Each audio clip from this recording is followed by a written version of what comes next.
Stand up comedian Kunal কামরা তার কমেডির সঙ্গে যে রাজনৈতিক বিশ্লেষণ মেশান তা কিন্তু একেবারে 100-তে 100 পাওয়ার মতো।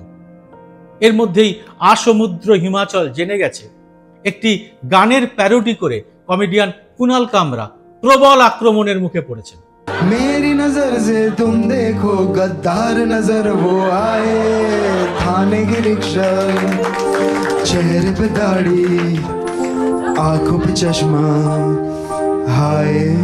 তার প্যারোডি গানটি বাজারে আসতেই যেখানে ওই গানের রেকর্ডিং হয়েছিল সেই স্টুডিওটি ভাঙচুর চলেছে বিনা বাধায়। মুখ্যমন্ত্রী থেকে উপমুখ্যমন্ত্রীতে নেমে আসার পরেও মহারাষ্ট্রের ভাঙা শিবসেনার নেতা একনাথ শিন্দের সমর্থকদের অপমান বোধ হয়নি। কুনাল কামরার গানে কিন্তু তারা প্রচন্ড অপমানিত হয়েছে, আর তাই তারা কি কি করবেন বলে জানিয়েছেন, শুনুন। वो माफी नहीं मांगेंगे तो हम हमारे स्टाइल से उनको बताएंगे।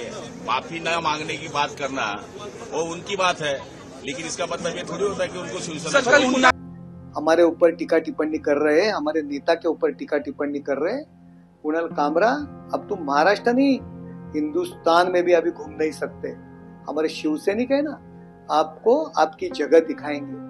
আর এতেই তারা প্রমাণ করে দিয়েছেন আমাদের প্রধানমন্ত্রীর সদ্য বলা একটি কথা একেবারে ডাহা মিথ্যে। देखिए, आपने जो कहा आलोचना और कैसे डील करते हैं, तो अगर मुझे एक वाक्य में कहना है तो मैं उसका स्वागत करता हूं, क्योंकि मेरा एक कन्विक्शन है कि क्रिटिसिज्म ये डेमोक्रेसी की आत्मा है। আজকের এই এপিসোডে আমি সেই সব কথা জানাবো, আর একই সঙ্গে বাক স্বাধীনতার আরেকটি ঘটনাও দেখাবো।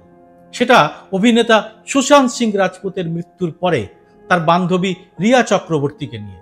সেখানে অর্ণব গোস্বামী এবং তার মতো আরো গদি মিডিয়া রিয়াকে শুধু মাদক কারবারি বলেই থামেনি। ड्रग दो, ड्रग दो, ड्रग दो, ड्रग दो, ड्रग दो, मुझे ड्रग दो, मुझे ड्रग्स दो। রিয়াকে তারা সুশান্ত সিং রাজপুতের হত্যাকারী বলেই দাগিয়ে দিয়েছিল। এই দুটি বাক স্বাধীনতার ঘটনা নিয়েই আজকের এই এপিসোড।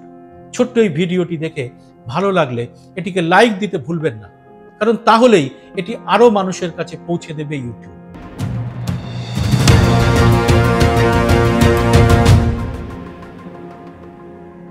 নমস্কার, সবাইকে স্বাগত।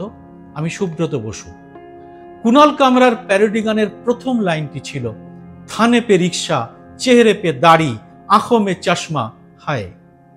রাজনীতিতে আসার আগে মুম্বাইয়ের থানের অটোরিকশা চালক একনাথ শিন্দের নাম এই গানে কোথাও করা হয়নি, বরং নাম আছে দেবেন্দ্র ফডনভিসের। তবে কুনাল কাকে গদ্দার বা বিশ্বাসঘাতক বলছেন তা বুঝতে কোনো অসুবিধা হওয়ার কথা নয়। গানটা পুরোটা শুনে দেখুন। थाने की रिक्शा, चेहरे पे दाढ़ी, आंखों में चश्मा, हाय। एक झलक दिखलाए कभी गुवाहाटी में छुप जाए। मेरी नजर से तुम देखो गद्दार नजर वो आए, थाने की रिक्शा, चेहरे पे दाढ़ी, आंखों पे चश्मा, हाय। मंत्री नहीं वो दल बदलू है, और कहा क्या जाए, जिस थाली में खाए उसमें ही वो छेद कर जाए। मंत्रालय से ज्यादा फडणवीस की गोदी में मिल जाए। तीर कमान मिला है इसको, बाप मेरा ये चाहे, थाने की रिक्शा। মহারাষ্ট্রে অপারেশন লোটাসের পর একনাথ শিন্দে গোষ্ঠীকে নিয়ে যাওয়া হয়েছিল গুয়াহাটিতে আরেক দল বদলু হেমন্ত বিশ্ব শর্মার হেফাজতে।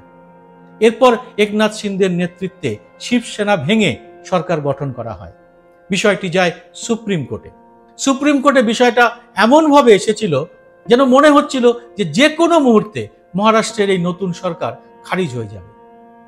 কিন্তু তখনও আমরা জানতাম না যে অদূর ভবিষ্যতে তৎকালীন প্রধান বিচারপতি DY চন্দ্রচূড় প্রধানমন্ত্রী মোদির পাশে দাঁড়িয়ে গণেশ পুজো করবেন। কমেডিয়ান কুনাল কামরার প্যারোডি গানের সঙ্গে এই মুহূর্তে জড়িয়ে গেছে এই দেশের কথা বলার স্বাধীনতার প্রশ্নটি। নিজে একজন রাজনৈতিক ব্যক্তিত্ব হয়েও রাজনীতিতে নাকি অপমানিত হয়েছেন একনাথ শিন্দে। তার রাজনৈতিক উচ্চাকাঙ্ক্ষা রীতিমতো ধাক্কা খেয়েছিল কিছুদিন আগে। তাকে গাছে চড়িয়ে মইটি কেড়ে নিয়েছিল বিজেপি। এতদিন যিনি ছিলেন তার ডেপুটি, তিনি এখন তার বস। মুখ্যমন্ত্রীর ডিমোশন হয়ে এখন একনাথই ডেপুটি। অথচ তার ভক্তরা, মানে একনাথ সিন্ধের ভক্তরা কিন্তু বিজেপি দপ্তরে গিয়ে ভাঙচুর করেননি। মানে ওই সময় তাদের কিন্তু এক ফোঁটাও অপমান হয়নি। যেমন অপমান হয় না এদেশের সরকার সমর্থক গদি মিডিয়া এবং অন্ধভক্তদের। যখন খবর আসে তাদের বিশ্বগুরুর নাম করে আমেরিকার প্রেসিডেন্ট ডোনাল্ড ট্রাম্প বলছেন, মাই ডিয়ার ফ্রেন্ড নরেন্দ্র মোদীকে আমেরিকা $22 মিলিয়ন বা 182 কোটি টাকা দিয়েছে ভোটার টার্ন আউট বাড়ানোর জন্য। And $21 million going to my friend, Prime Minister Modi in India, for voter turnout. We're giving $21 million for voter turnout in India. What about us? I want voter turnout too, Governor. সেখানে তারা ভাঙচুর বিক্ষোভ দূরের কথা, সমাজ মাধ্যমে Trump বা মাস্ককে একটা গালিও লেখেন না, এমন ভাবে উদাস হয়ে যান যেন এরকম কিছু ঘটেইনি। তাহলে গদি মিডিয়া ও অন্ধভক্তদের মান অপমান বোধ কি আমাদের থেকে একটু অন্যরকম? মানে সাধারণ মানুষের মতো নয়। প্রধানমন্ত্রী নরেন্দ্র মোদী নিজেকে নন বায়োলজিক্যাল বলেছিলেন, তবে তার সমর্থক বা গদি মিডিয়া তো নিজেদের তা দাবি করেননি। এবারের পুরো বিষয়টা ঘটেছে মহারাষ্ট্রে, কিন্তু তার ধাক্কা এসে পড়েছে গোটা ভারতের উপরে। আর এই বিষয়টার সঙ্গে যুক্ত হয়ে গেছে আর একটা বিষয়। মাত্র কয়েকদিন আগে সাজানো একটা ইন্টারভিউতে প্রধানমন্ত্রী নরেন্দ্র মোদী বলেছিলেন, সমালোচনা বা বলার স্বাধীনতা নিয়ে তার কোনো সমস্যা নেই। তিনি বলেছেন, সমালোচনাই ভারতের গণতন্ত্রের আত্মা। নিজের কানেই শুনুন। देखिए, आपने जो कहा आलोचना और कैसे डील करते हैं, तो अगर मुझे एक वाक्य में कहना है तो मैं उसका स्वागत करता हूं, क्योंकि मेरा एक कन्विक्शन है कि क्रिटिसिज्म ये डेमोक्रेसी की आत्मा है। স্ট্যান্ড আপ কমেডিয়ান কুনাল কামরার প্যারোডি গানের পর ভাঙচুর হয়েছে স্টুডিও, তার উপর হামলার হুমকি আসছে প্রতিনিয়ত। আর মোদীর দলের মহারাষ্ট্র সরকার কি করছে? তারা রীতিমতো গ্রেপ্তারি পরোয়ানা জারি করে দিয়েছে। কুনাল ফিরে গেছেন বেঙ্গালুরুতে নিজের বাড়িতে। তবে মহারাষ্ট্র পুলিশ এখন ব্যস্ত কিভাবে তাকে হেফাজতে নেওয়া যায় তার ফন্দি আঁটতে। কিন্তু এত কাণ্ডের পরেও আমাদের প্রধানমন্ত্রী কিন্তু একেবারে চুপ, যেমন তিনি সব ক্ষেত্রেই করে থাকেন আর কি। প্রশ্নটা যদি তাকে করা যেত যে, তাহলে ওই ইন্টারভিউতে এত লম্বা চওড়া কথা বললেন কেন? সে কি লোক দেখাতে না লোক হাসাতে? কিন্তু কার ভরসায় তিনি এইসব জুমলাবাজি করেন? ভালো কিছু কথা সবসময় বলতে হয় তাই বলেন। বিদেশে গিয়ে বলেন, আমাদের দেশের গণতন্ত্র হচ্ছে মাদার অফ ডেমোক্রেসি। কুনাল কামরার এই প্যারোডি গানটি আসলে উপলক্ষ মাত্র। স্বাধীন মতামতের পরিবেশ খুব কৌশলে নষ্ট করে দিয়েছেন নরেন্দ্র মোদী ও তার মন্ত্রিসভার কেষ্টবিষ্টুরা। তারাই তৈরি করেছেন এক মিডিয়া ফৌজ, যাকে আমরা বলি গদি মিডিয়া। কুনাল কামরার ঘটনাটা সামনে রেখে আমরা কিভাবে এই পরিস্থিতি তৈরি হলো তার একটা ব্যাখ্যা করতেই পারি। এই অসহিষ্ণুতার পরিস্থিতি গত কয়েক বছরে রীতিমতো পরিকল্পনা মাফিক তৈরি করেছে গদি মিডিয়া। একটা পুরনো কথা বলি, রিয়া চক্রবর্তী থেকে শাহরুখ খানের ছেলে আরিয়ান, বাবর, ঔরঙ্গজেব এবং দিন রাত্রি হিন্দু মুসলমান, ভারতের গদি মিডিয়া এখন এইসব নিয়ে নাচতে থাকে এবং ভক্তদের নাচাতে থাকে সারা বছর ধরে। এর কারণটা কি? অর্থনীতির হাল খারাপ, কাজকর্মের অবস্থা খারাপ, সঞ্চয় নেই সাধারণ মানুষের। যাদের আছে তারাও এখন শঙ্কিত, কারণ তাতে হাত পড়ছে। কিন্তু আমার আপনার সর্বনাশ নিয়ে ভাবার জায়গা কোথায়? গত কয়েক বছর গদি মিডিয়ায় ঠিক করে দিচ্ছে আমি আপনি কি ভাববো। আমাদের সর্বনাশ আসলে কোন দিক থেকে আসতে পারে? বুদবুদের মতো নানা সব অদ্ভুত বিষয় নিয়ে আমাদের ভাসিয়ে দেওয়া হচ্ছে। যখন বিহারের ছেলে সুশান্ত সিং রাজপুতের মৃত্যু নিয়ে নাটক করছে গদি মিডিয়া, তখন সামনে ছিল বিহারের ভোট আর পেছনে ছিল এদেশের মাটিতে চীনের আগ্রাসন। প্রধানমন্ত্রী মোদী তখন বেমালুম জানিয়েছিলেন, এদেশের মাটিতে কেউ আসেনি, কেউ ঢোকেনি, কোনো কিছুই হয়নি। न वहां कोई हमारी सीमा में घुस आया है, न ही कोई घुसा हुआ है, न ही हमारी कोई पोस्ट किसी दूसरे के कब्जे में है। অথচ বিদেশি মিডিয়ায় স্যাটেলাইটের ছবি দেখিয়ে রীতিমতো প্রমাণ সমেত জানানো হয়েছিল যে ভারতের মাটি দখল করে রেখেছে চীন। পরে তা ভারত সরকারের পক্ষ থেকে স্বীকারও করা হয়েছে। We have seen the announcement pertaining to the establishment of 2 new counties in Hotan Prefecture of China. Parts of jurisdiction of these so-called counties fall in India's Union Territory of Ladakh. দেশের এমন serious বিষয়টি ভেসে গিয়েছিল গদি মিডিয়ায় রিয়া চক্রবর্তীকে নিয়ে ভুতুড়ে রিপোর্টিং। চূড়ান্ত অসহিষ্ণু অবস্থা তৈরি করা হয়েছিল সে সময়। বলা হয়েছিল তিনি সুশান্তকে সম্পত্তির জন্য মেরে ফেলেছেন। মনে করে দেখুন, রিয়াকে তখন কার্যত রূপকথার এক ডাইনির মতো করে দেখানো হয়েছিল।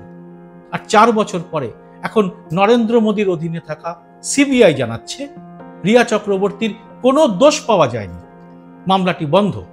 অথচ গদি মিডিয়ার সে সময় রিপোর্টিং দেখলে যে কোনো সুস্থ মানুষের সাংবাদিকতার উপরে ঘেন্না আসতে বাধ্য। ड्रग दो, ड्रग दो, ड्रग दो, ड्रग दो, ड्रग दो, मुझे ड्रग दो, मुझे ड्रग्स दो। কিন্তু কোথাও কি দেখেছেন গদি মিডিয়া এখন ওই কাজের জন্য ক্ষমা চাইছে? ওই সময় এই ভক্তরা বাক স্বাধীনতার কথা তুলেছিলেন। তাদের কি মনে হয়েছিল একজন মানুষের এই ব্যক্তি পরিসরে ঢোকা যায় না? মিথ্যের পর মিথ্যের জাল বুনে একটি মানুষের জীবন এভাবে শেষ করে দেওয়া যায় না। আর এখন এক রাজনীতিবিদের সমালোচনা করলেই ভক্তরা নিজেদের হাতে আইন তুলে নেবেন। কি বিচিত্র এই ভক্ত বাহিনী! দেশের রাজনীতিতে কমেডি এবং কার্টুন একটা অতি স্বাভাবিক ঘটনা। ইন্দিরা গান্ধীকে নিয়ে এর চেয়ে বেশি কার্টুন ছড়া দেওয়ালে দেওয়ালে আমরা দেখেছি। রাজীব গান্ধী মনমোহন সিংহকে নিয়েও হয়েছে। খোদ নরেন্দ্র মোদীও তৎকালীন প্রধানমন্ত্রী মনমোহনকে মৌনমোহন বলেছিলেন।